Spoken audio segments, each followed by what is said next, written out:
Bonsoir à tous, il est 19h, voici les titres d'autres journaux. Président de la République, Abdelmajid Tebboune, rappelle aux participants de la 15e session du sommet de l'OCI l'importance de défendre les causes justes, à leur tête la cause palestinienne. Nous revenons sur les principaux points de son discours dans un instant.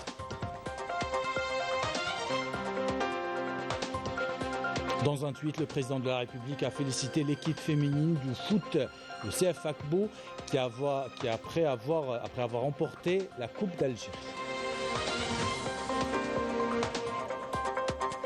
Le produit algérien à l'honneur à Nouakchott, à l'occasion de la 6e édition du Salon de la production algérienne. Nous verrons comment l'ouverture d'une banque algérienne facilite désormais les échanges commerciaux entre les deux pays.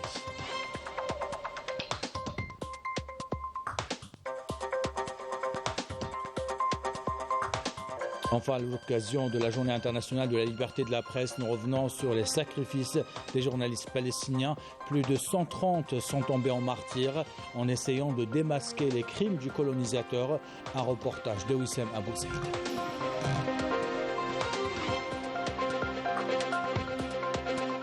Voilà pour les titres. Bienvenue à tous. Dans son discours prononcé à l'ouverture des travaux de la 15e session de l'OCI, prononcé par le Premier ministre, un discours lu au nom du président de la République, dans lequel il a exprimé ses remerciements au président gambien d'avoir organisé cette 15e édition, cette 15e session de l'organisation de l'OCI.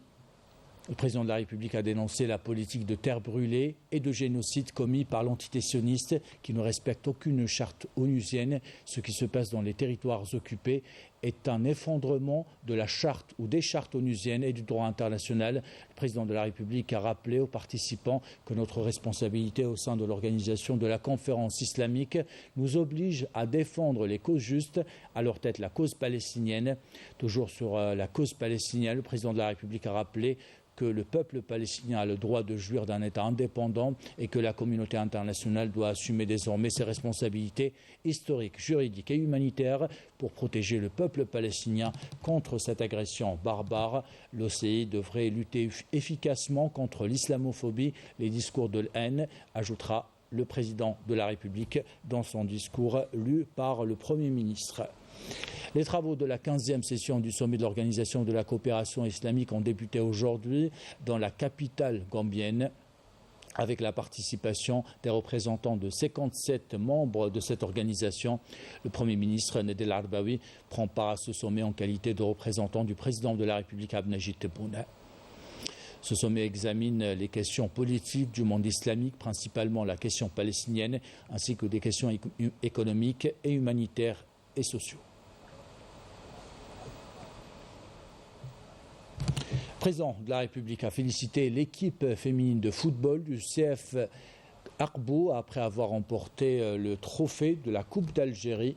Toutes mes félicitations aux filles d'Akbou pour leur triomphe en Coupe d'Algérie de football, a écrit le président de la République sur son compte X. Félicitations aux techniciens et à tous ceux qui ont contribué à cette réalisation. Et nous revenons sur cette victoire du CF Akbou, une victoire arrachée grâce aux séances de tir au but. Un match dominé par un fair play exceptionnel. Les détails avec Sid Ahmed Bouraïb. Fondé en 2010, le CF Akbou a décroché son premier titre en Coupe d'Algérie. Opposé au CS Constantine sans dauphin en championnat, l'équipe maîtrise le jeu mais manque d'efficacité. Les quelques occasions à signaler sont sur balle arrêtée.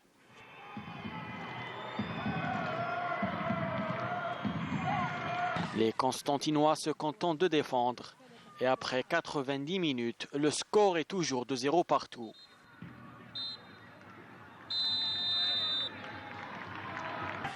Les deux équipes se départageront lors de la séance de tir au but. Une séance qui tourne en faveur du CFA par 5-4.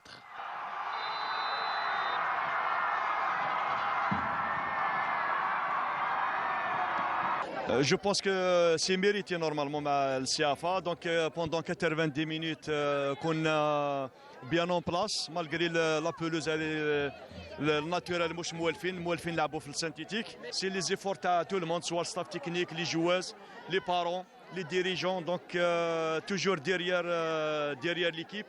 Après la coupe, le CF Aqbou visera le doublé, le club étant leader du championnat avec 6 points d'avance sur son poursuivant direct. Dans le cadre de la célébration de la Journée internationale de la liberté de la presse, la Radio nationale a organisé aujourd'hui une cérémonie pour récompenser les meilleurs travaux radiophoniques. Une cérémonie en présence du conseiller et du président de la République chargé de la direction générale de la communication et les directeurs généraux de la Radio nationale et de la télévision publique.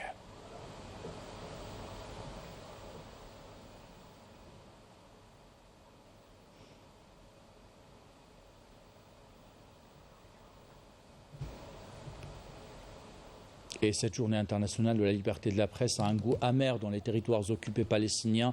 Les journalistes palestiniens ont payé cher leur dévouement au service de l'information. 135 journalistes palestiniens sont tombés en martyrs. Ceux qui ont échappé à la mort souffrent d'handicap à vie. Notre correspondant à Gaza, Wissem Abou Zaïd, a rencontré plusieurs d'entre eux. Commentaire Amel Barba.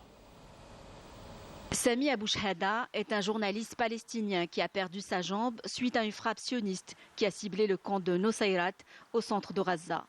Hospitalisé à l'hôpital Shohada al-Aqsa, il n'a pas célébré la journée de la liberté de la presse à l'instar des journalistes du monde entier. Comme de nombreux journalistes palestiniens, il continue de payer un lourd tribut dans l'exercice de son périlleux métier. Malgré tous les crimes et les massacres commis par l'armée d'occupation à Gaza et contre les journalistes palestiniens, l'entité sioniste n'a pas réussi à nous empêcher de dévoiler son vrai visage. Les journalistes et professionnels des médias ont le devoir d'informer sur cette situation.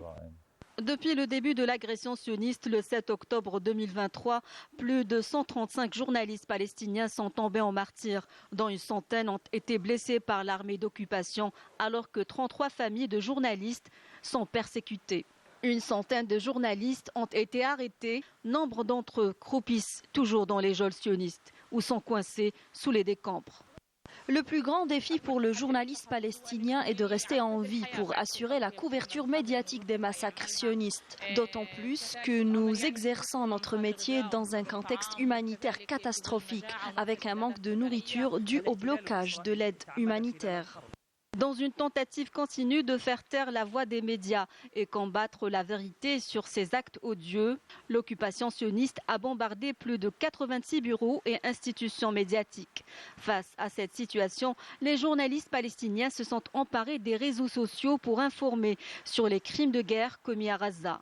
Un courage salué par le secrétaire général des Nations Unies, Antonio Guterres, qui a déclaré à l'occasion de la Journée mondiale de la liberté de la presse que les journalistes dans l'enclave palestinienne mettaient leur vie en danger pour exercer leur métier, exprimant son indignation face au nombre de journalistes tombés en martyrs.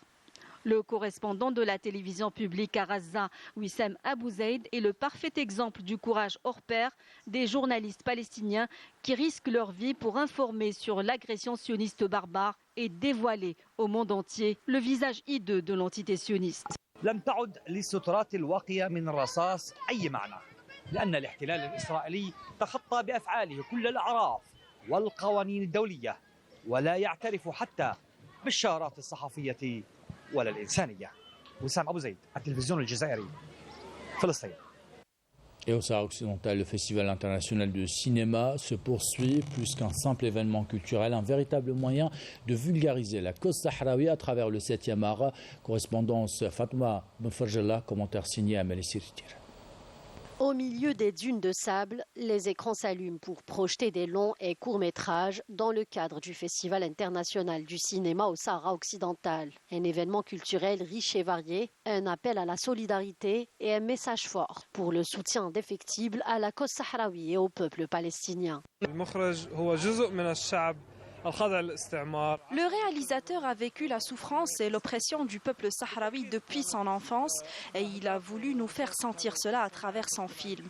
Son but était aussi de mettre l'accent sur les causes justes et l'importance de les soutenir, notamment la cause palestinienne. Cette rencontre au cœur du Sahara a pour but de montrer notre grande solidarité avec le peuple sahraoui. Nous voulons soutenir le peuple sahraoui et surtout soutenir les causes justes.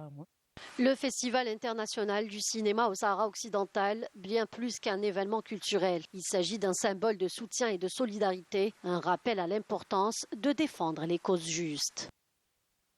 Retour en Algérie, cette question ce soir, comment promouvoir davantage le produit Made in Algeria? Pour la 6e édition consécutive, le salon du produit algérien revient à Nouakchott. 180 producteurs algériens présentent désormais leurs produits sur place.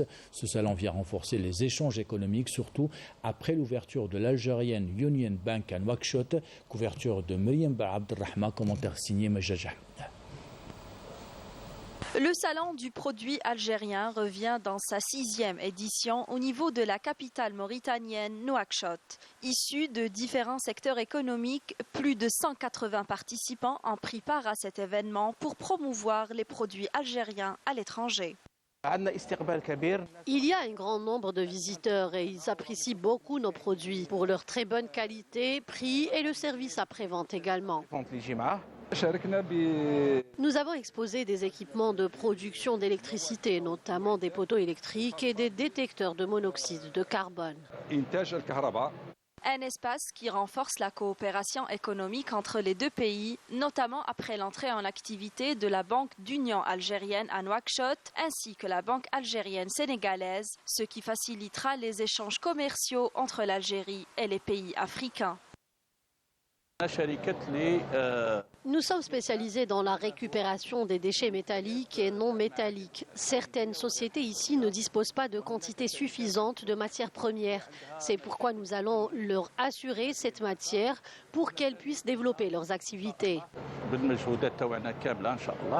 Une rencontre économique qui va renforcer davantage les liens bilatéraux et consolider le développement durable entre les deux pays frères.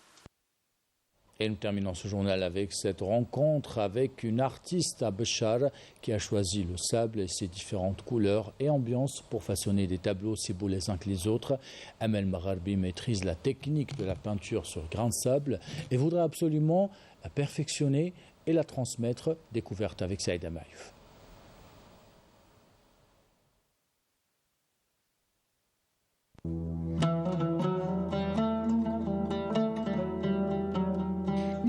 Rencontrée dans la maison de la culture à Béchar, Amel Magharbi, une artiste peintre chevronnée, ayant découvert la technique du dessin au grain de sable quelques années en arrière, et depuis lors, elle n'a de cesse d'esquisser des tableaux figuratifs d'une grande expression.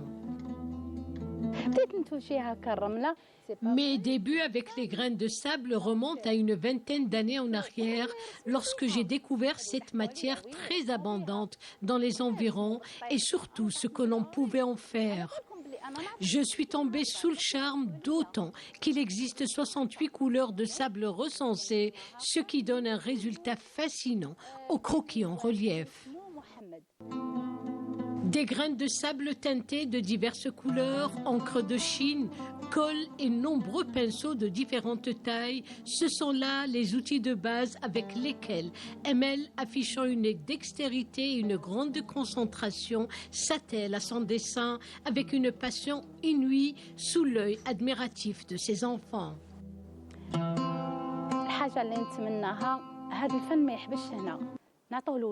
Mon rêve est de transmettre cet héritage culturel inestimable aux générations futures. Et la meilleure manière de le sauvegarder est de l'enseigner comme art à part entière, car il dépasse les frontières de la région de Béchar, voire de tout le pays. Il est actuellement exporté partout à travers le monde, notamment en Europe.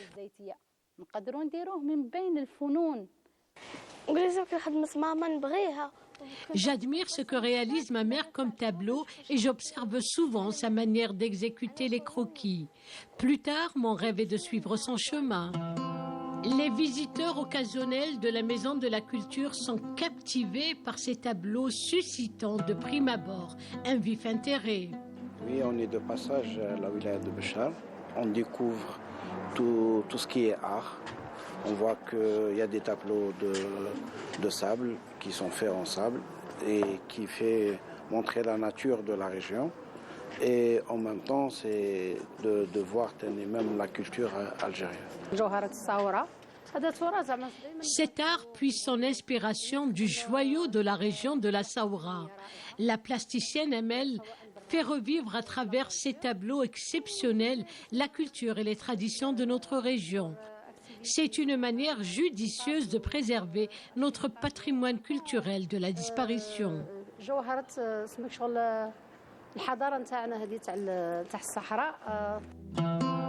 Ces dessins exécutés avec des grains de sable racontent la vie du Grand Sahara, les us et coutumes et des tranches de la vie sociale. Nul doute, le Sahara, bien que connu pour son aridité, a toujours exercé un véritable envoûtement sur les personnes. Et c'est la fin de ce journal. L'équipe de la rédaction qui l'a préparé, l'équipe technique qui l'a réalisé, vous remercie d'avoir suivi. Merci pour votre fidélité. Belle soirée.